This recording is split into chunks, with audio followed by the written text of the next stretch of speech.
जिल्ह्याची खबरबात या बातमीपत्राचे प्रायोजक आहेत Mac care super speciality hospital Ahmednagar.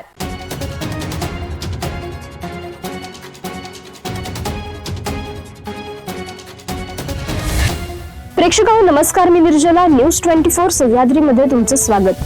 तर पाहूयात अहिल्यानगर जिल्ह्यातील महत्त्वपूर्ण बातम्यांचा आढावा जिल्ह्याची खबरबातमध्ये। मुळा लाभ क्षेत्रातील मुळा उजवा डावा कालव्यावरील शेतकऱ्यांच्या पाण्याची मागणी लक्षात घेऊन रब्बी हंगाम 2 साठी 23 फेब्रुवारी 2026 पासून आवर्तन सुरू करण्याच्या सूचना पालकमंत्री राधाकृष्ण विखे पाटील यांनी विभागाच्या अधिकाऱ्यांना दिल्या आहेत। सध्या परिस्थितीत उन्हाची तीव्रता वाढल्याने लाभ क्षेत्रात पाण्याची पातळी खूपच खचावल्याने शेतकऱ्यांची पाणी सोडवण्याची मागणी मोठ्या प्रमाणात होती। या संदर्भात आमदार मोनिका राजळे, आमदार विठ्ठलराव लंगे यांनी मंत्री विखे पाटील यांची भेट घेऊन रब्बी पिकांची तसेच पिण्याच्या पाण्याची आवश्यकता लक्षात घेऊन आवर्तन सोडण्याची विनंती केली होती।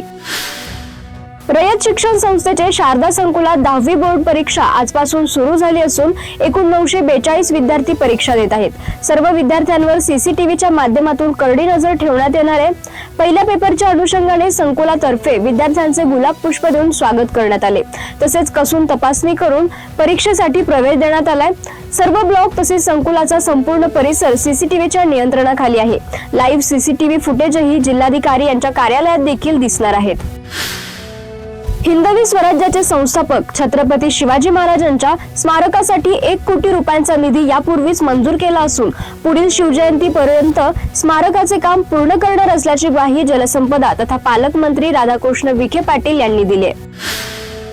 सकल हिंदू समाज आणि महायुतीच्या वतीने आयोजित करण्यात आलेल्या शिवजन्म सोहळ्यास उपस्थित राहून मंत्री विखे पाटील यांनी छत्रपती शिवाजी महाराजांची महाआरती करून शोभायात्रेचा प्रारंभ केला। अहिल्यानगर तालुक्यातील वांबोरी व डोंगरगण हद्दीत असलेल्या वांबोरी घाट परिसरात खताच्या गुणीत बांधलेल्या अवस्थेत सापडलेल्या पुरुषाच्या मृतदेहाची अखेर ओळख पटली असून अहिल्यानगर स्थानिक गुन्हे शाखेने या खुनाचा उलगडा केलाय। सख्खा भाऊ बनला पक्का वैरी या म्हणीप्रमाणेच भावानेच भावाचा काटा काढल्याचा प्रकार पोलीस तपासात समोर आलाय। याबाबत स्थानिक गुन्हे शाखेने संशयित आरोपी भाऊ व वडील यांना ताब्यात घेतले। शिवाजी शंकर कवाणे, योगेश शिवाजी कवाणे असे ताब्यात घेतलेल्या संशयित आरोपींची नावे आहेत। स्थानिक गुन्हे शाखेच्या पोलीस पथकाने मिरजगाव शहराजवळ मिरजगाव कर्जत या रस्त्यावरील ब्रिज खाली सापळा लावून 18 लाखांच्या गांजासह 25,43,000चा मुद्देमाल जप्त केलाय। तर दोघांना ताब्यात घेतलंय। पोलीस अधीक्षक सोमनाथ गारगे यांनी जिल्ह्यातील अंमली पदार्थ विक्री करणाऱ्यांची माहिती काढून कारवाई करण्याच्या सूचना स्थानिक गुन्हे शाखेचे पोलीस निरीक्षक किरण कुमार कबाडी यांना दिल्या होत्या। त्यानुसार ही कारवाई करण्यात आली आहे। जिल्ह्याची खबरबातमध्ये घेऊयात एक छोटीशी विश्रांती।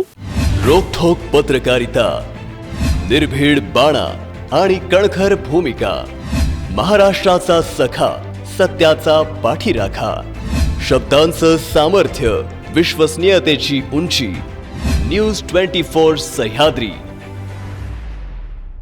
विश्रांतीनंतर तुमचं पुन्हा एकदा स्वागत। पाहूयात पुढील बातम्या। अहिल्यानगर मधील राहुरी तालुक्यात एक अल्पवयीन मुलीचे अपहरण करून तिच्यावर घनदाट जंगलात 5 दिवस डांबून अत्याचार करण्यात आल्याची धक्कादायक घटना समोर आली आहे। पोलिसांनी या प्रकरणी 3 आरोपींना अटक केली आहे, तर यापुढील तपास सुरू आहे।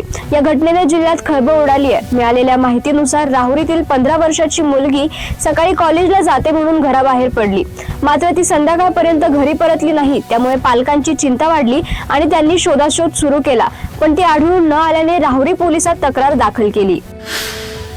माजी शिक्षण मंत्री बाळासाहेब थोरात यांच्या मार्गदर्शनाखाली कार्यरत असलेल्या अमृतवाहिनी अभियांत्रिकी महाविद्यालय येथील सिव्हिल अभियांत्रिकी विभागातील तब्बल 50 विद्यार्थ्यांची जपानमधील एका नामांकित कंपनीत वार्षिक 20 लाख रुपये पॅकेजवर निवड झाल्याची माहिती प्राचार्य डॉक्टर M.A. व्यंकटेश यांनी दिली आहे। प्राचार्य डॉक्टर व्यंकटेश म्हणालेत की बाळासाहेब थोरात, माजी आमदार डॉक्टर सुधीर तांबे तसेच संस्थेच्या कार्यकारी विश्वस्त शरयू देशमुख यांच्या मार्गदर्शनाखाली महाविद्यालयाने NSC चा A+ दर्जा तसेच NBA चे नामांकन मिळवले आहे।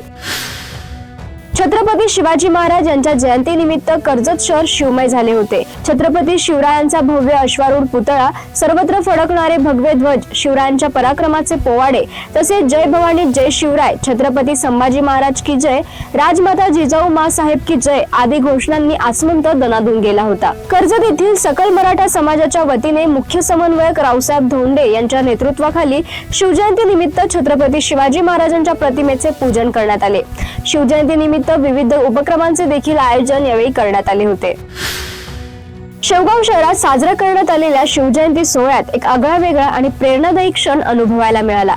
रेसिडेन्शियल हायस्कूल शेवगावच्या विद्यार्थिनींसोबत शिक्षण अधिकारी शैलजा राऊळ यांनी पारंपरिक वेशभूषेत ठेका धरत नृत्य सादर केले. या अनोख्या उपक्रमामुळे उपस्थित नागरिकांमध्ये उत्साहाचे वातावरण निर्माण झाले. शहरातील मुख्य रस्त्यावर भगव्या पताक्यांनी सजवलेल्या परिसरात शिवभक्तांच्या घोषणांनी वातावरण दुमदुमले होते.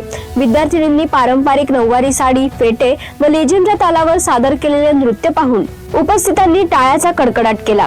याच वेळी शिक्षण अधिकारी शैलजा राऊळ यांनीही विद्यार्थिनींसोबत सहभाग घेत ठेका धरला आणि सांस्कृतिक वारशाबद्दल आपली बांधिलकी व्यक्त केली. या प्रसंगी शिवचरित्रावरील गीतं, लेझिम व पारंपरिक वाद्यांच्या गजरात शिवरायांना अभिवादन करण्यात आले.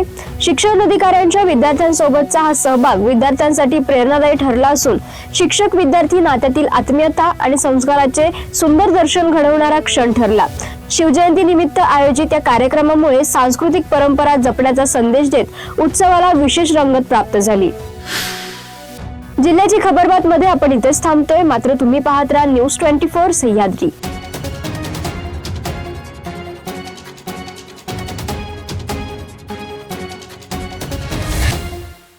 जिल्ह्याची खबरबात या बातमीपत्राचे प्रायोजक होते Mac care super speciality hospital, Ahmednagar.